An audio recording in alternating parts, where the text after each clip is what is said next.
And right now, as we do each and every Tuesday at 3:15 p.m. Eastern Time, folks, we're going to jump over to our man, Basil Chapman. You can listen to Basil every trading day, 10 a.m. Eastern Time, with the Tiger Technicians Hour live right here at TFNN.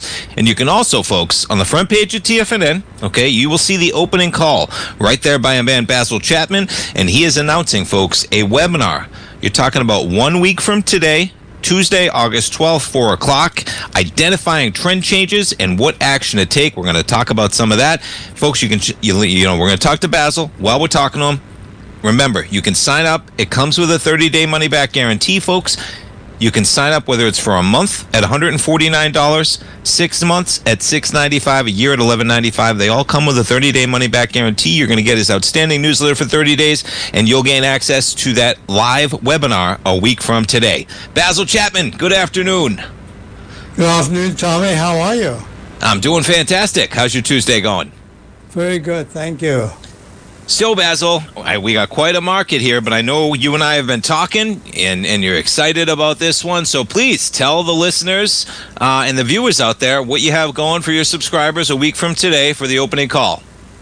So what I've done over the years using my Chapman Wave methodology is that whenever there's an opportunity after a particular trend has been in place for a while, I try to assess where we are and what are the chances are that there's going to be a reversal of trend. And I always look at time frames. So the daily time frame is the most important, and then you get the weekly, and then you get the monthly.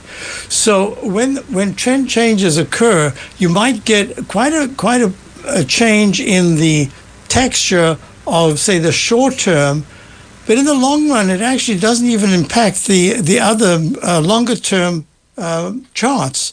And that's kind of what we're looking at here. And I was anticipating there was a chance that we could make some kind of a double top in the Dow in this 45,000 range.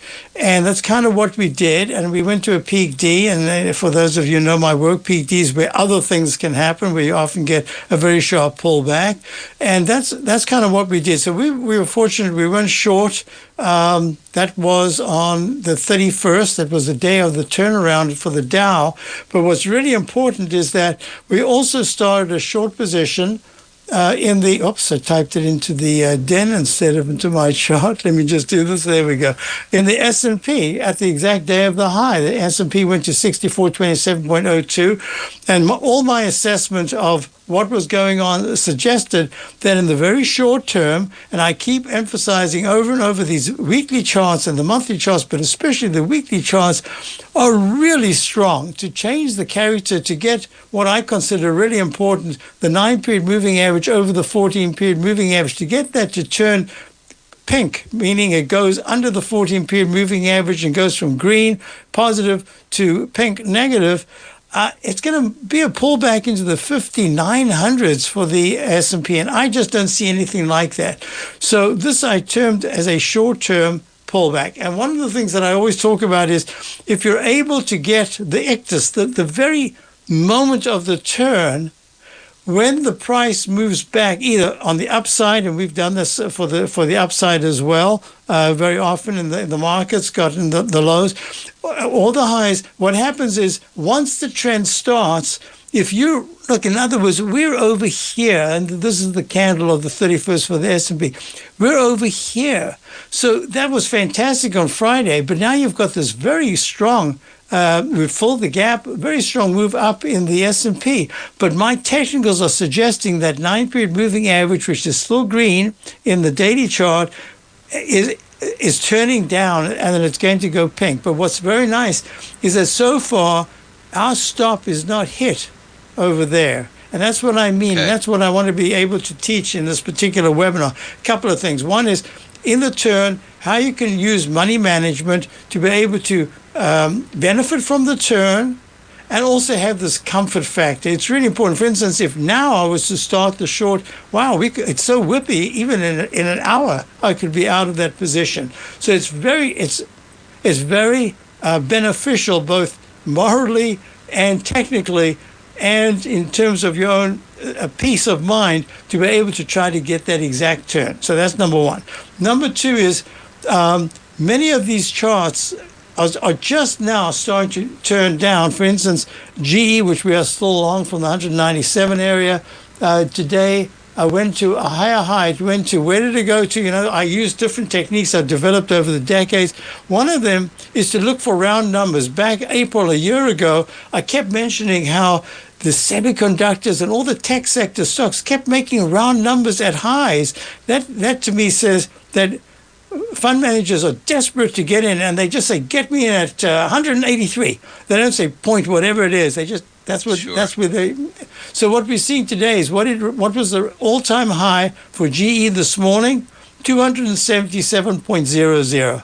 So, and it's also got a potential Chapman wave 2-bar reversal, meaning there was just a fractional change between the highs of the one day and the next day. So I'm going to watch this closely, because if GE takes out the next 2 days without making a new high, if it takes out the low today of 268.62, then I think that we're starting to have a digestive phase of one of the very best stocks on the market, which is General Electric. But at the same time, look at Microsoft, which we're also long from the 338 level. We've still got some left. There's a core position. Went to 555.45, a leg F, it turns around, and it had a round number open the next day, and now it's trading a round number of 535, and it's trading at 528. So if in the next 2 days it closes above 535, it says, oh, maybe you need another technique. But if it actually takes out the 522 support level, that says now you've got another. This is a Dow stock. GE used to be, but it's not. So I'm using all these different techniques to explain, not just in the Chapman wave methodology in terms of the notation, or even just look at the 9-period moving average in the Microsoft. It's so fantastic to really get Microsoft to turn negative with that 9-period moving average. It would have to be, to go pink or negative, it would probably have to be down to the 509 level. So this is a work in progress, and this is what I try to emphasize. Don't think you're going to pick the exact high, and then that's the one that, it looked fantastic Friday, but you've got to be prepared for these turnarounds that take time. And you know that buy the dips has been the mentality and for months. And I think that's going to change a little bit in this particular phase right now. And I'm not expecting that much, but I am expecting choppiness in August, and then maybe sometime at the end of August, maybe even beginning of September, we start another phase to the upside. So this is what I want to discuss. Why? Because it's pertinent to where we are.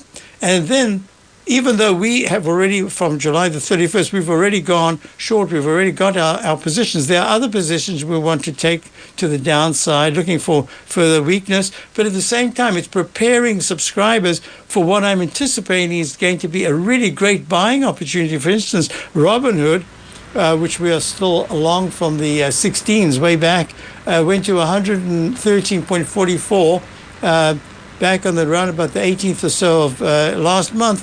And it's starting to digest these gains. Well, it slipped down to 93 3 days ago. I would like to see 95 to 91 to say, hey, is this where we can put back a whole chunk of money back into Robinhood? Sure. Because the weekly chart is so fantastic. So this is a preparation, and it's an anticipation, and it's using Chapman wave techniques. So I just thought, and even gold, gold is moving very much high. We've kept our gold position. CD, which is core mining, almost at a recovery high at 97 from just recently at 997. We've been long. So, yeah, this is talking about the different sectors, what stocks look Folks, like, what we want to head on over to the front page of TFNN. You'll see that banner right there. Basil, we appreciate it. We look forward to the Tiger Technicians Hour tomorrow, man.